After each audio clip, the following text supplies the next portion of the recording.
I'm engaged. Then her dead ex returned. Now I'm alone and tired of always being the bigger person. This is my first time ever posting.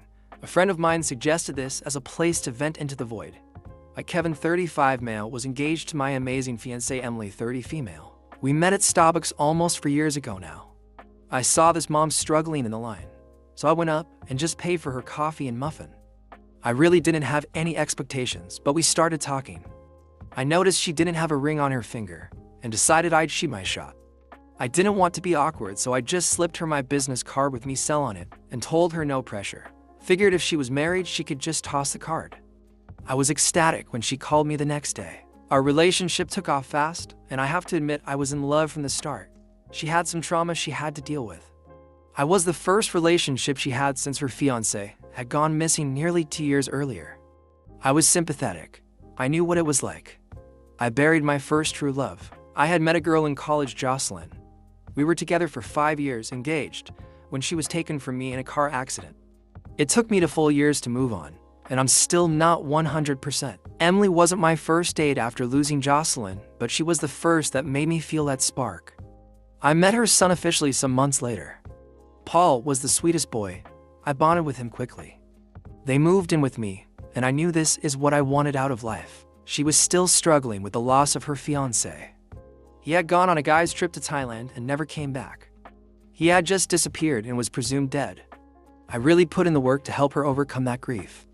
I handled it when she cried after our first kiss because it was so different. I took things slow while she came to terms with being intimate with someone new.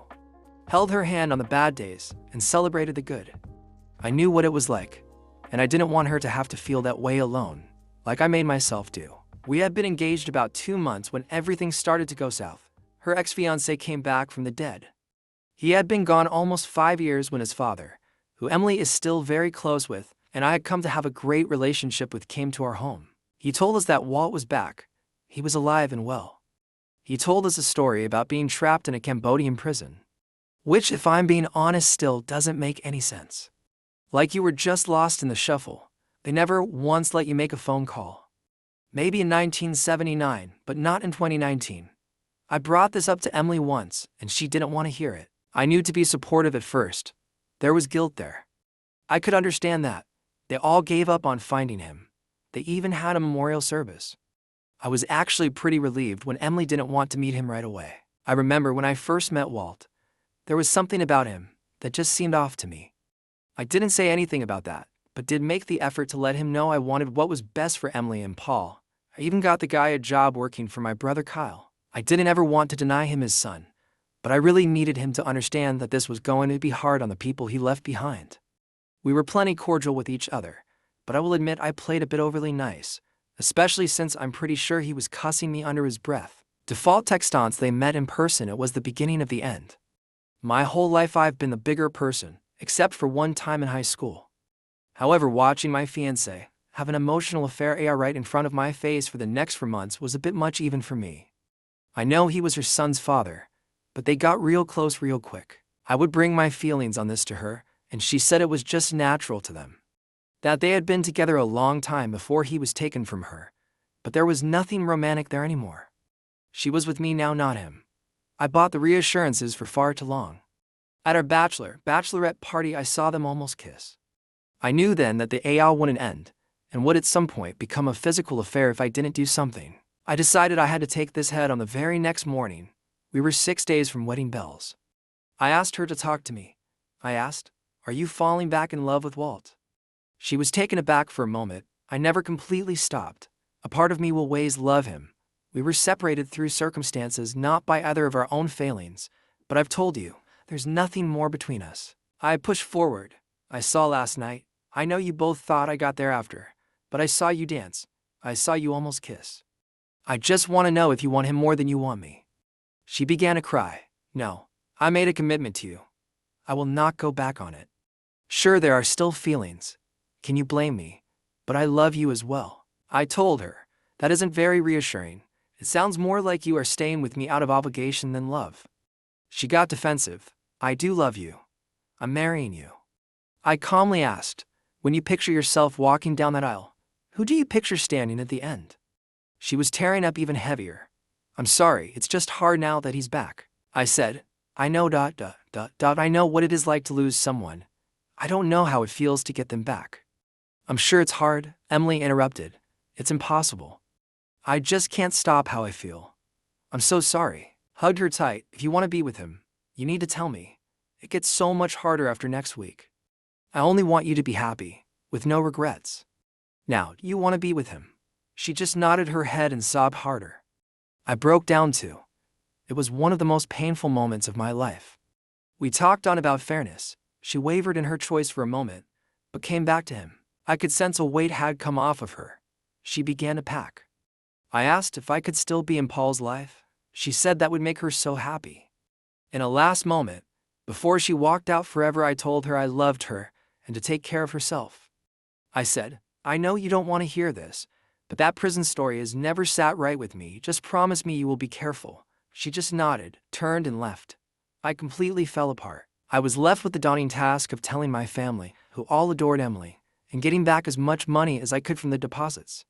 My brother was so angry, he wanted to fire him.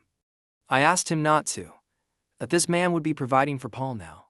He calmed and said he would call Lee up and see if Lee could use him. The next day, the eldest Paul, my almost father-in-law, came by. We had always had a good rapport.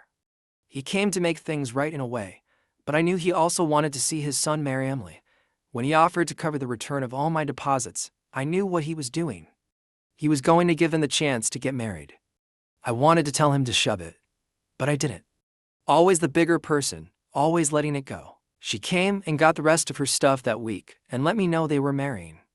All of this happened 9 months ago. I've seen on their social media they act like the happy couple. Everyone comments how happy they are for them. They say it was fate, that some divine force let him survive his imprisonment and come back to her. Then this week they announced that Emily was pregnant. Very few people have reached out to me, especially from our mutual circle. It's like they forgot I'm a person too. I guess I was just supposed to be okay with everything because I didn't make a scene. I feel betrayed. I'm broken. My first ever girlfriend cheated. My second died. And now I ask my fiancé to true love. This house I live in used to be filled with hope for the future. Now it just has me wallowing in self-pity.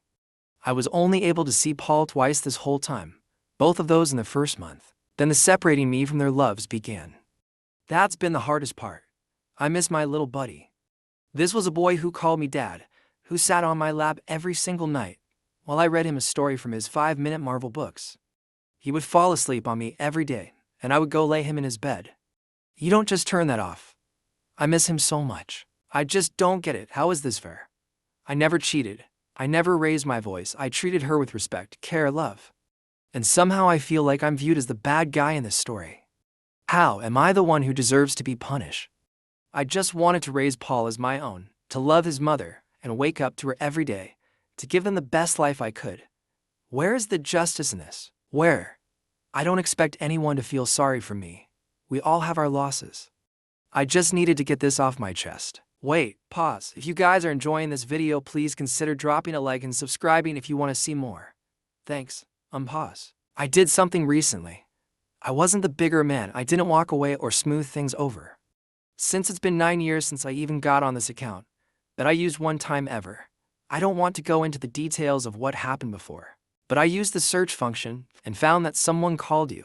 Gwen_loves_a_dbl made abo or you, I guess that's what it's called, and in it, it had assembled all the posts that related to my situation. I had no idea that Walt or Emily had ever posted, so reading their perspectives was quite enlightening and enraging. I was not surprised on what I read in Walt's story that started all this. It was the mindless plot hole dribble I heard him spout off years ago. I always knew something was wrong with that guy. Reading Emily's post from a few years ago, though, that made my blood boil. He was a liar and sleazeball. He wrecked my whole life at the time because he was selfish. I never got to see Paul again. It took me a long time to get over Emily. And it was for nothing. He didn't even stop being a sleazeball. I got angry. I went into his profile.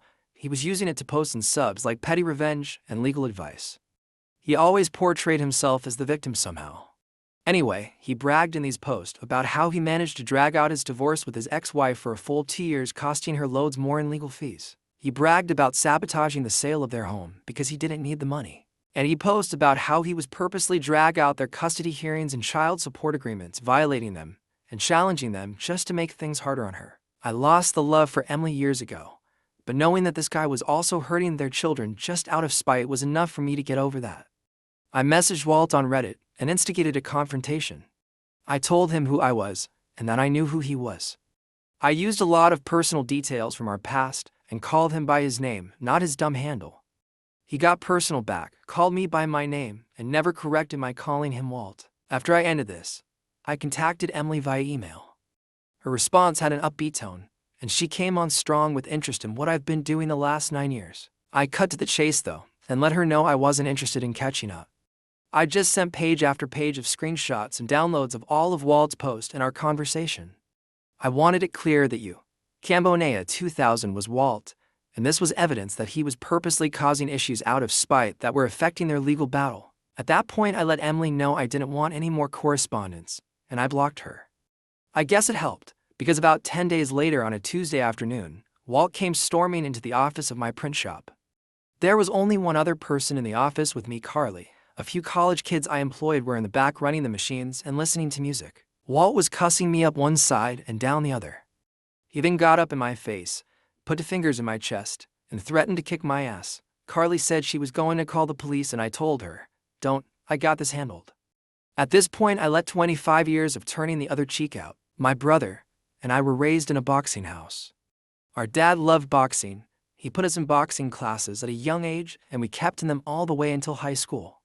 Even then, my brother and I would spar a little here and there just to keep up with it. In high school, I was your stereotype popular guy. I was smart, well-liked, and a 3-sport star: football, wrestling, baseball. I had a girlfriend I had since middle school, and we were each other's first everything. It was early in my senior year. I was the starting QB on the team, and we were pretty good. Notably, we had two guys on the team, Tyler and Zach, who were really good, then were getting recruited by a few Division II schools. They were best friends and honestly 2 of the biggest jerks I had ever encountered. They played a lot of mean pranks, constantly talked trash to anyone about anything, and would try to get with the girlfriends of the guys on the team they didn't like, just all around D-bag behavior. They thought they were really tough too. I mean, they were big and strong, but you could tell they were the kind of guys who had never been punched in the face before. I guess going into our senior year, my girlfriend was starting to feel like she was wasting her youth being in a long-term relationship with me, which I could have moved past if she would have told me this or just broke up with me in the first place. She decided though to just go ahead with her exploration without informing me of the change in our relationship status. It was the night after our first win, and of course there was a house party. I typically didn't go to these in season, or very often. I also had to work this night movie theater. I get a call from a friend of mine that my girlfriend was seen making out with Tyler, and that they just went into one of the bedrooms together. In a knee-jerk reaction, I tell my coworker I got to go and head that way. It was about 15 to 20 minutes to get to the party. The second I walked in, I could see eyes go on me. Some people felt that overwhelming awkwardness you feel when you know something crazy is about to happen. Others laughed and made comments. Zach blocked me from going down the hall, and we were getting in each other's faces when Tyler came out in just a pair of compression undershorts. They both stood over me trying to intimidate me, then threatened to beat my ass if I didn't leave. I turned around and headed for the front door. Tyler and Zach began calling me derogatory names and making a show. Other people laughed and made comments. Once out the front door, I pulled my cell and called Kyle. He was there in 10 minutes. When we walked back in together, Tyler and Zach were standing there in the middle of the room together.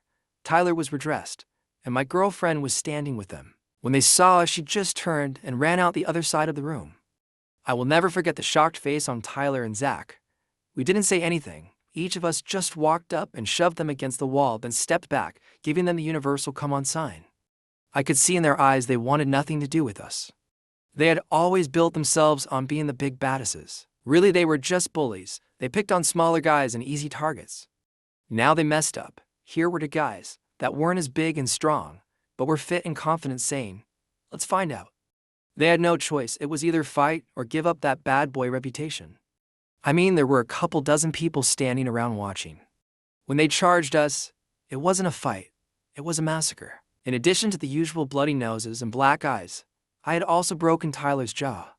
Kyle had cracked Zach's ribs. Each of them missed a few weeks of the season.